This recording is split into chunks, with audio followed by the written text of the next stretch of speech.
the newsagents. Did you know that Jon has a book out?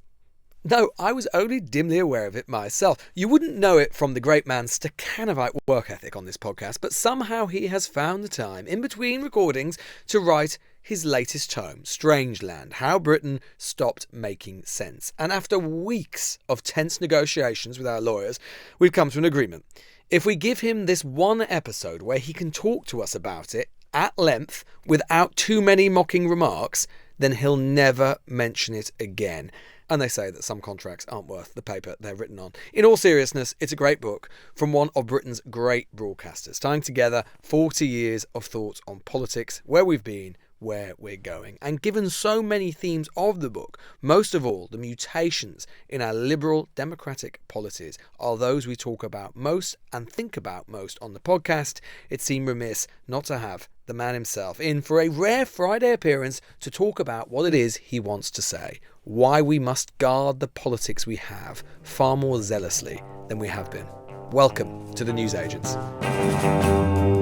I'm sat in Emily's chair, so Strangeland in her honour is never mentioned again. Is that right? Is that what we've agreed? I think I have had to sign in blood that I never ever mention the book again as a result of Why don't I believe you? Well, look, no, it's really, I think it's really, really interesting to talk about, because in some ways, the book, it's sort of, it orbits around a lot of the themes that we've talked about for the last 2 years, doesn't it, really? In terms of kind of like the changes in politics, the developments of politics. The changes in politics, which is the whole premise of the book, since you left the UK, having covered British politics, on and off for so many years, and then went to America and coming back. When you were thinking about it, what was the sort of genesis of the book and the idea that you wanted to get at? I'd actually been set off on a task of writing a different book, which was a sort of much more autobiographical. A funny thing happened on the way to the studio, and I started writing it and became so bored of myself and thinking, God, this is dull. That's how we feel. Yeah, exactly. I know. I feel for you, honestly. I feel your pain. That I became really bored by it. I thought, this is not a very interesting subject, and there must be more interesting things that we could do. No. And then I was kind of came back in 2022, beginning of 2022, after 8 years in the US. And, the first election I voted in, and Lewis, as you repeatedly point out, I am very, very old indeed, was the election in 79, when Jim Callaghan is booted out after the winter of discontent. Thatcher comes in, quoting St Francis of Assisi. A classic election. A classic election. And for the next 3 decades, I know 3 prime ministers. I know Thatcher, Major and Blair. 3 prime ministers, 28 years. I come back to Britain at the beginning of 2022, and we have 3 prime ministers in the next 12 months. It was astonishing. And it felt like the glue that had held kind of parliamentary democracy together was just falling apart. And there were a variety of reasons for it, but I kind of think that Brexit and, the unlawful proroguing of Parliament by Johnson, and then the lies that were told over what would be done, and the easy solutions that turned out to be much more complicated. I thought there's something going on here. And what are the factors that are combining to make this all seem so bizarre? Did you, obviously, throughout most of, but not all of, notably Truss, of course, the events of the book, you are in the United States, which is obviously, during that period, not a country without its own political problems or political intrigue. To what extent did you feel, as you looked across the Atlantic, that this was the same story, different stories, or how connected do you think they were? It's a really interesting question, because, of course, look, you don't have a parliamentary system in the United States. It's a very different thing. And I was periodically go on to the American cable channels to kind of give a British perspective on some aspect of US politics. And then we are going through the nightmare, the torture chamber that was the votes to get Brexit done. And they're inviting me on because they think that the parliamentary system is this kind of steeped in tradition and solidity and reliability and small c conservatism. And it was all suddenly crazy with these indicative votes and meaningful votes. And, I'd spent 10 years, as you said in the introduction, as a lobby correspondent and trying to explain the parliamentary procedure and the battle to take control of the order paper. And you go back over all that stuff and you think, we've gone mad. And the Americans were scratching their heads saying, can you explain to me, John, what's going on in your country? And, you know, it looked like the mother of parliaments was the mother of all screw-ups at that particular stage. So I was kind of fascinated by what was happening in my own country. At the same time, obviously, I was dealing with a Donald Trump presidency, and then what happened on January the 6th, 2021. So I was sort of gripped. But I always thought there were big differences between Trump and Johnson. I mean, you know, Johnson, classically educated, you know, when Boris Johnson would talk about Cincinnatus, you know, Donald Trump probably thought about a pizza restaurant, you know, in Cincinnati or something like that. So I thought there was big differences. And I thought Donald Trump was much more knowing. You know, and there was that story about Boris Johnson's car being plastered in parking tickets when he was living with Carrie, when they'd first got together. And it had been parked outside her flat for weeks and weeks. And, you know, I can imagine that Boris Johnson was totally unknowing. It hadn't occurred to him that his car would be plastered in tickets, whereas if it had been Donald Trump, he would have known and thought, I'm cocking a snook at the system, I can get away with it. Well, it's interesting you say that. I always sort of thought, in a way, with the two of them, it was sort of the other way around, in one sense, which was, I always thought, I mean, I agree with you. I think that Trump and Johnson are actually really different. I actually think the sort of better parallel is really Trump and Farage. I think they're sort of closer in lots of ways. But in terms of Trump and Johnson, I think if you accept the premise, which I think is unarguable, that to a greater or lesser extent, the two of them help corrupt the political system, and I mean that in a kind of broad sense, then I always thought Johnson was worse or more culpable, not necessarily because the toxin that he produced was worse, but because he was kind of more cognizant of it. So, like, he knew more about British parliamentary history. He was more steeped in it. He was aware of it. He understood about the norms and the principles and the importance of the institutions. But he didn't really care. Whereas I always felt with Trump, he just was barely even aware of it, right? It wasn't even something that entered his world, unless you think I'm wrong. No, I tell you what I do think about Trump was that he did things with a flagrant disregard to whatever the rules were and whatever the norms were. The great person he used to quote was someone who'd been around, you know, as a lawyer. The lawyer to McCarthy, and he said, you know, it's not a question of what the law is, it's who the judge is. In other words, everything is fixable. You just get the right judge, you'll be fine. And Donald Trump thought he could just do and get away with everything, and you just do a deal and it gets done and you make problems go away. And his whole life story is about the litigation that he managed to carry out. So I thought they were really different until Johnson is brought down and you get the Standards Committee report on his behaviour, and he writes a letter about it being a kangaroo court, and it is a better written version of everything that Donald Trump did, that, you know, it was the system that was against me. And I suddenly thought of this whole kind of the world of conspiracy, where politicians who are in power, who are part of the system, are relying on this sort of attempt to say, I was an outsider put upon by this system that brought me down. And suddenly I thought, actually, Johnson and Trump did have a lot more in common than I originally thought when I was in America.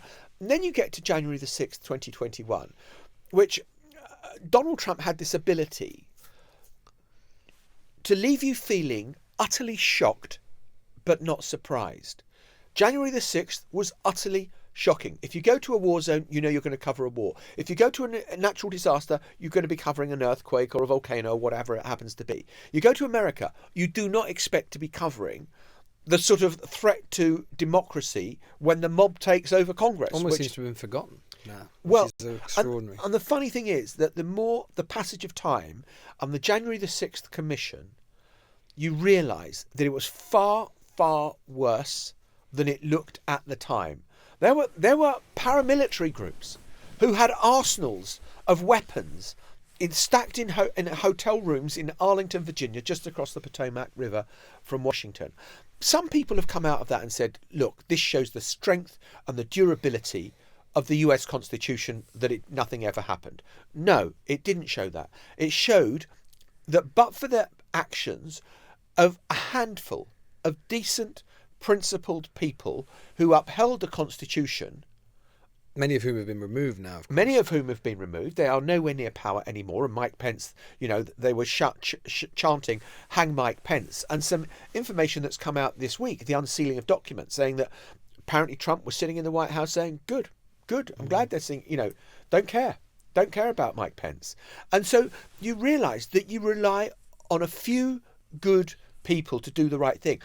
And you go back into, Peter Hennessy, who is the great kind of expert on the British Constitution, had this good chap theory of government. Now, obviously, that sounds a bit sort of gendered today, but the idea that people would do the right thing and your parliamentary democracy relies on it. And Johnson didn't do the right thing a lot of the time, as was found in that Supreme Court case over the proroguing of Parliament. And I thought, how safe is our democracy? Could we have a January the 6th? And that was a big driving force. Well, in theory, of course, our democracy could be far more susceptible to subversion in a sense that... Yeah.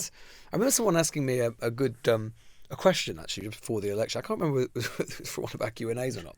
And I think it's a really good way of illustrating or thinking about how important norms and values are in democratic structures, right? So what would happen if the government decided there was not going to be an election for another 5 years? Right? They just passed a piece of legislation.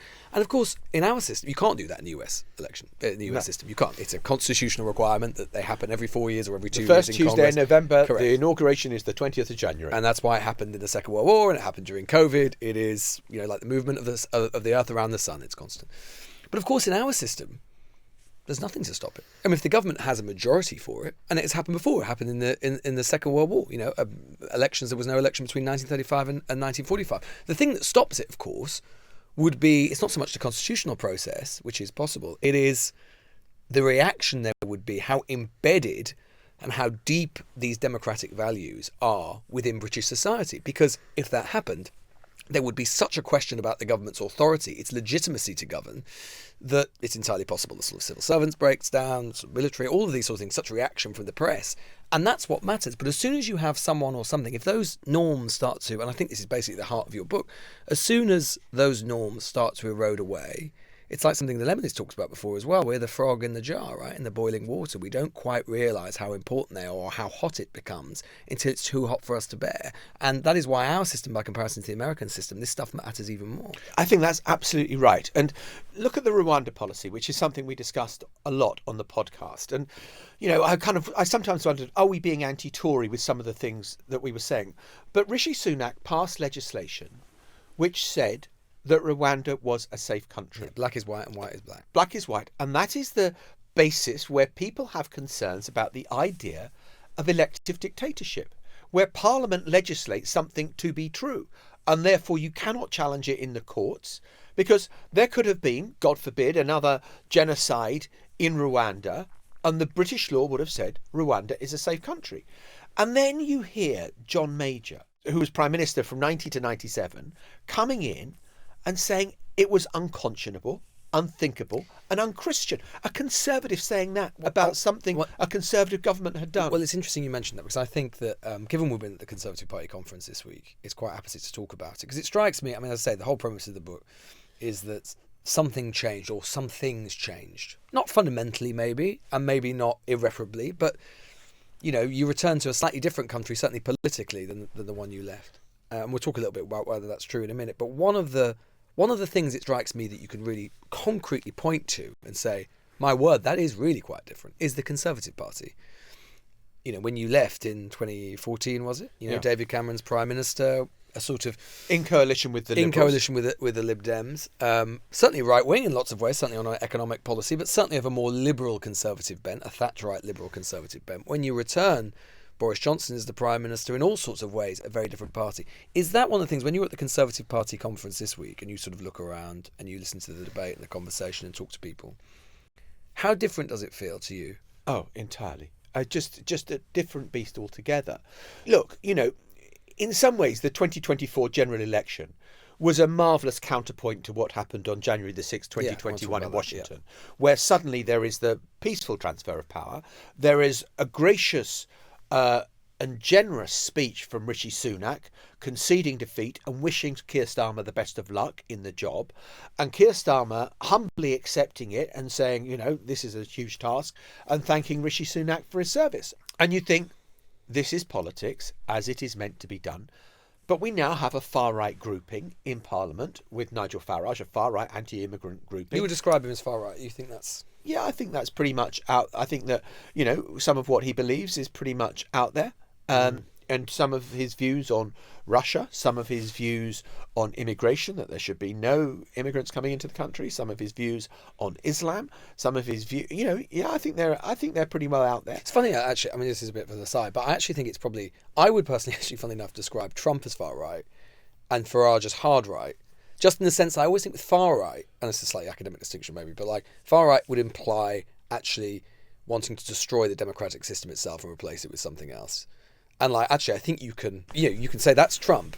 I'm not sure whether Farage quite, although he supported what Trump has done, I'm not sure whether Farage quite fits that category. So, I mean, this is after I'd hit the final full stop of the book. We see the riots in the UK. And Nigel Farage is, why are the police withholding information from us? That is pretty undermining of law and order. Yeah, that's a fair point. When it is absolutely clear that the police need to conduct their investigations in their own way without giving too much information to the public, because they are probably trying to build a case and therefore bring a prosecution, and if they hang everything out there. And so I thought it was pretty undermining of the forces of law and order. And you saw a lot of people who would claim to be big supporters of Nigel Farage out there fighting with the police in Southport, in Rotherham, or wherever else that the riots took place.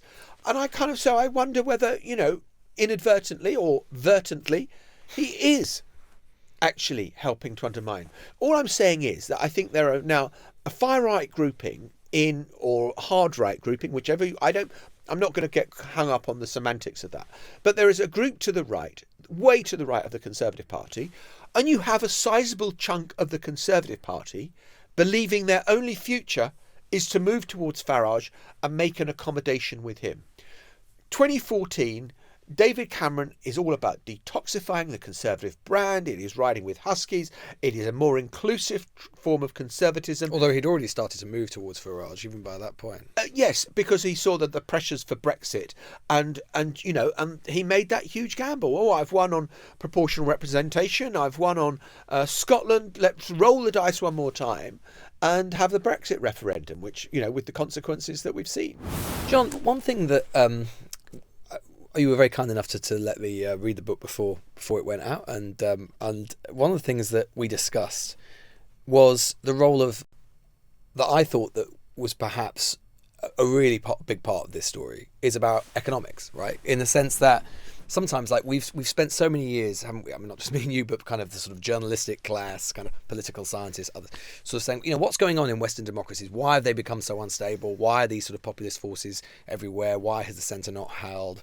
And all of that. And in a way, you can spend ages talking about culture and technology and so on, but might historians not just look back and see that certainly in the UK, although not perhaps in the US, but certainly in the UK and other European countries, we've just had the worst squeeze on living standards since the Napoleonic Wars. And, if you look compared to 2008 to today, your average British household is basically no better off than it was then. And in that regard, I mean, maybe you could make a slightly different argument, which is to say it's amazing the extent to which the centre has held. It's amazing the extent to which democratic institutions and our political culture has remained as stable as it has, when you consider that basically we've spent 15 years or so with everyone in this country being immiserated, or most people. Well, you can almost go in 8-year jumps, because, here we are in 2024. 8 years ago, we had Brexit. 8 years before that, we had the financial crash. And I think the financial crash has played a unique role. And I wanted to look at that in the book, because in some senses, the reaction to 2008, it was on a very slow burning fuse. Very slow. And, you're thinking, oh, it's all fine, it's all fine, it's all fine. 2012, Barack Obama gets re-elected. It's 4 years after the financial crash. Everything is fine. But what happened in 2008, which made it so different, it wasn't just that there was a financial crash in the subprime market and that so many people had their houses repossessed. And I remember going on a bus tour around Las Vegas where whole streets are empty because every house in that street has been repossessed. And I saw the same in Detroit, Michigan, where whole neighborhoods and the city was filing for bankruptcy because it could no longer afford to pay the police and to pay the ambulance drivers, because there was nobody paying any kind of property taxes in the city anymore because so many people had fled. America has gone through downturns, depressions before. But what happens normally in the US is that you get, the factory gets mothballed or the steel mill gets shuttered. But 2 years later, it reopens. The 2008 crash coincides with the kind of high watermark of globalization, where jobs have disappeared to the Philippines, to Vietnam, to other parts of Asia, and they're never coming back. Those jobs are not returning. And so suddenly Americans are waiting patiently for this upturn to come, and it doesn't happen. And then you get a Donald Trump coming along and saying, the system is broken, Washington is messed up, and you need someone to drain the swamp, and you need someone to bring back manufacturing jobs, and you need someone to build a wall, and you need someone to keep Muslims out. And Hillary Clinton looks like this pedestrian, dull politician in the wake of someone who wants to torch a system that Americans feel needs torching. And in 2016, you get Trump elected in America in November, a few months earlier in June, you get Brexit. Yeah, although interesting, to slightly undermine my own argument, it's clearly not just about economics, because of course since then the US economy has actually done great guns. Of course it's slightly complicated because Trump kind of takes credit for that, so rightly or wrongly, so the waters get muddied. But clearly there is something else going on than just about living standards, because if it were just about that, then you would think that at least some of these populist forces would have started to decline in the United States, whereas actually of course they're on steroids. Look, it's the age-old debate about whether history is made by inevitable events, Yes. kind of a Marxist determinist theory of history that... If Donald Trump had never lived, yes, where would we be right Where would now? we be? Yeah. Exactly. Would there be an equivalent, or actually does it really hinge on his unique personality and political profile? And if Boris Johnson hadn't existed, would Brexit have happened? Or did he make the difference between us remaining in the European Union and leaving it? I just think that what happened in both countries was that there was a kind of a rush towards simple, easy to grab solutions to complicated problems, and then you get disillusionment setting in.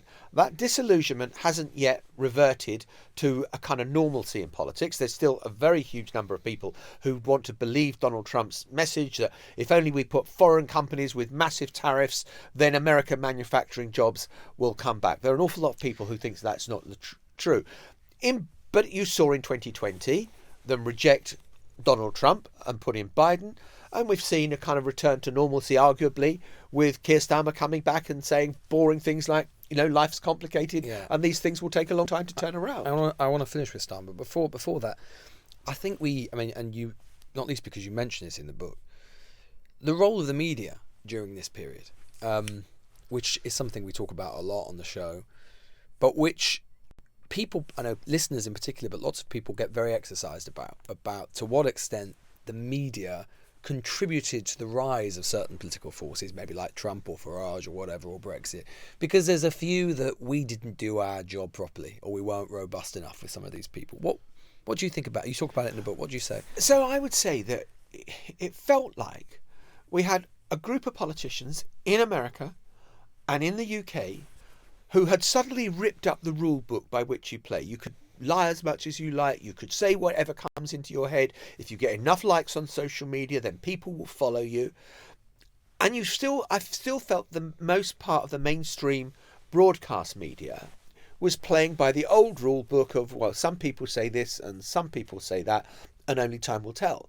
I came back with Obama flew from Saudi Arabia to Britain on Air Force One when Obama was coming back to talk about Brexit and how, America has a huge vested interest and doesn't want Britain to leave the European Union.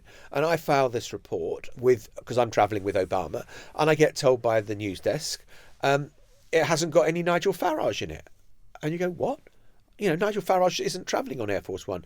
Every piece had to have internal balance to make it seem that for every weight there was a counterweight and they were the same. And I think that actually we sort of misled the British people about that. And, Emily spoke about it in her lecture, that if it takes, a producer 2 hours to find an economist or a business leader who thinks that Brexit's a great idea, and 10 seconds to find a business leader who thinks it's going to be catastrophic, that's sort of telling you something about, there is a huge number of people on one side of the argument who think it's bad, and there are a very small number on the other side who think it's good. And yet somehow we didn't reflect that. So I think that we kind of got lost a bit in misleading it. And then, amplified by the fact that you've got newspapers that are kind of are cheerleaders for certain things, and you've got client journalists who are doing the work of the politicians a lot of the time. And added to that now, in today's climate, again, part of the Strangeland I came back to, was GB News sort of looking like a Fox News or, a Newsmax in the way it's approaching things. And I'm thinking, hang on, I thought we had Ofcom that was dealing with this sort of stuff. Just while you say that, I was reflecting this week that, again, talking about this like double standards with this stuff, like if... someone I respect enormously, by the way, who is actually the political editor of GB News, Chris Hope, who's a brilliant journalist, and I got on with really well, and he's really great. But he was doing the Q&As with the Tory leadership hopefuls this week, did all four on the stage, and he did it really, really well. But I couldn't help but reflect, God, if in, say, 2020, they'd asked me or you or Emily said, if Labour had said, come in to our conference? And you'll almost be sort of part of the kind of the sort of infrastructure of it. I think we'd have got absolutely slammed by certain people. And I'm not saying that Chris couldn't do that job well, because he did. And I think you can do these things like that, and that's fine. But it does sort of show the kind of slightly different standards by which these things can be measured. Completely. And I sat in on the Liz Truss session at the conference. I think she's such a kind of interesting woman. I think, and that tells me something about our politics. And look, here was a woman who gets into number 10 Downing Street. She gets behind the steering wheel of the car. She takes it up to 120 miles an hour. She drives the car over the edge of a cliff down to the storm-tossed rocks beneath. And what does she do? She blames the car manufacturers for the safety systems of the car. She blames the car safety systems, and she blames the cliffs for allowing her to do it. And you think, hang on, what happened to responsibility of these people? Okay, but and that is where I kind of think our politics needs to come back to some kind of normalcy if it is to thrive. Okay, but if we were to be self-critical in terms of the kind of media, let's just take on the kind of like argument that some of these people make. They make the argument that people, particularly in the established media, whether that's the BBC or the New York Times or wherever it happens to be, or wherever, that we are insufficiently kind of curious about political alternatives, that we are too close to the establishment, that we are sort of part of that. Because, why would we question what they call like the liberal order? Because it works out perfectly well for us. And therefore that has helped us lose trust with exactly the sort of audiences and people who now no longer trust us and no longer listen. Do you think there's anything in that? Yeah, I think... Because I do, if I'm honest. I absolutely agree. Listen, I take the view that people being really concerned about illegal immigration and small boats are entirely justified to be. It's unacceptable that people are coming into the country illegally.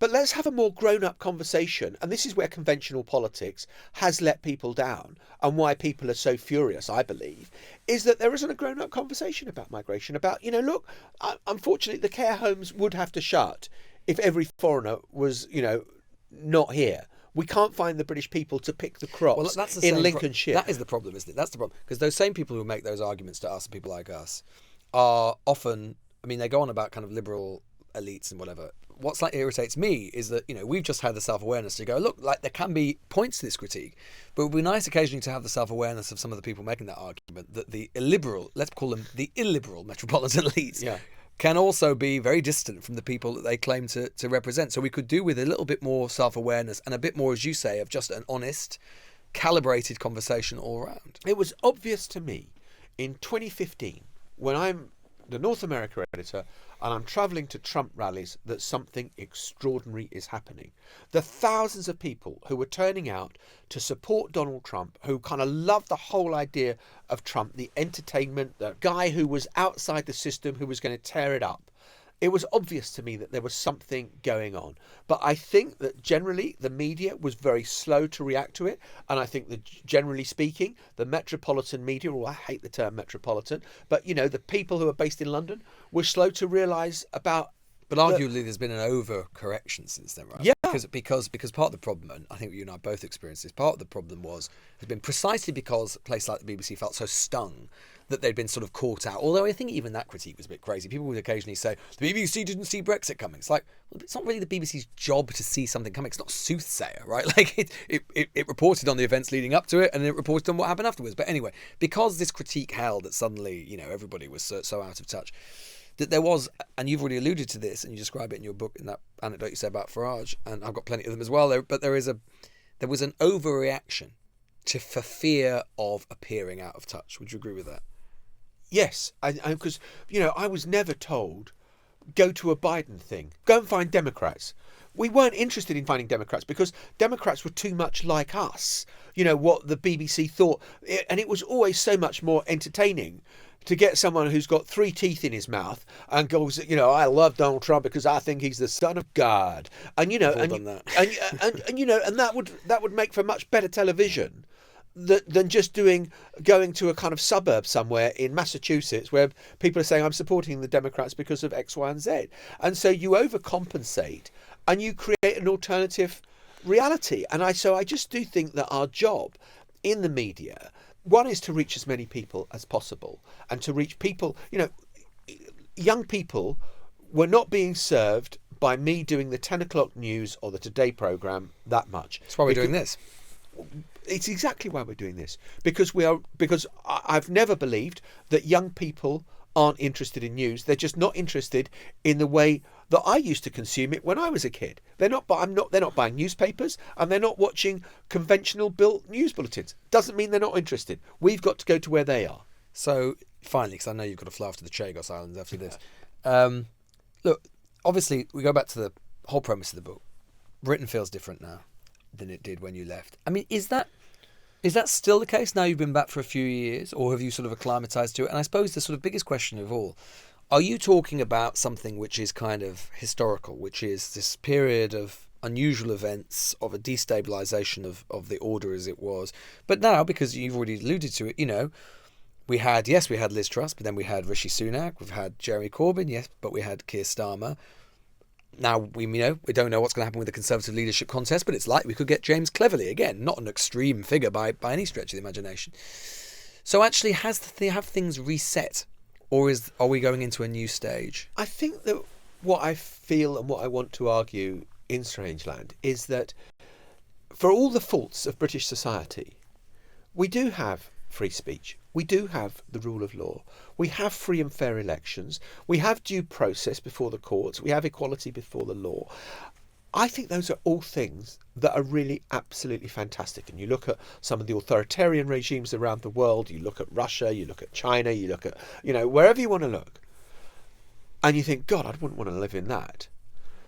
But there is also value in accepting the fragility of our democracy and how our institutions risk being undermined by populists and charlatans who would do ill and do grave damage and undermine confidence in the political system. I want our liberal democracy to flourish so that the values that have made Britain a great place to live all the time that I have been alive on this planet survive.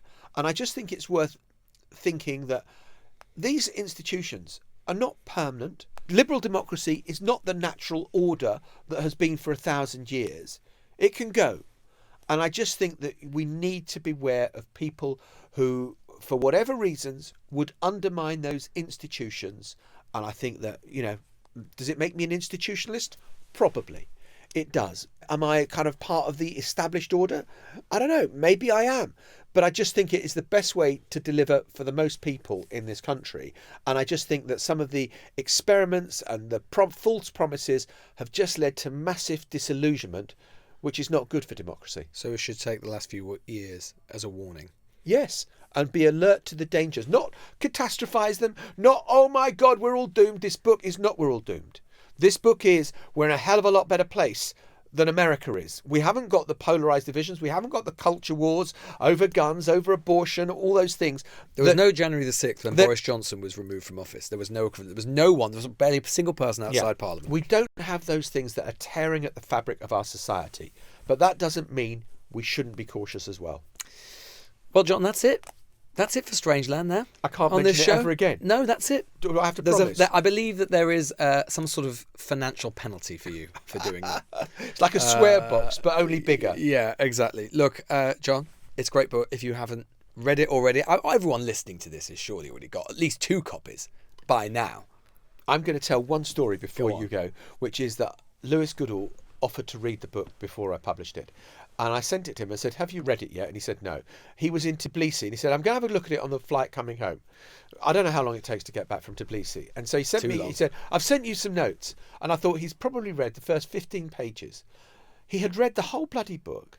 There were some narrow kind of small points in the margin, and then there were longer essays about the historical arguments that I was trying to make. I thought, bloody hell, he's done that on one frigging flight home from Tbilisi. That's why it's so good man, you are not normal. I don't think anybody needed you to tell him that, Jon. Thanks so much. Well, there we have it, everybody. Strangeland, we barely knew ye. And the good news is, if you buy 10 copies today, you get a free raffle ticket to accompany Jon to a Strangeland of your choice. Alas, you're going to have to wait for the top prize, the Conservative Conference, for another year. It is available in all good bookshops and possibly already the odd charity shop as well. Remember, keep your questions coming in for our Q&A specials, ideally voice notes to newsagents@global.com. Thanks as always to our production team on the Newsagents, Natalie Inge, Rory Simon, Georgia Foxwell, Shane Fennelly, Michaela Walters, Arvind Badawal, and our editor is Tom Hughes. It's presented by Emily Maitlis, Jon Sopel and me, Lewis Goodall. We'll see you on Monday. Have a lovely weekend. The Newsagents. This is a Global Player original podcast.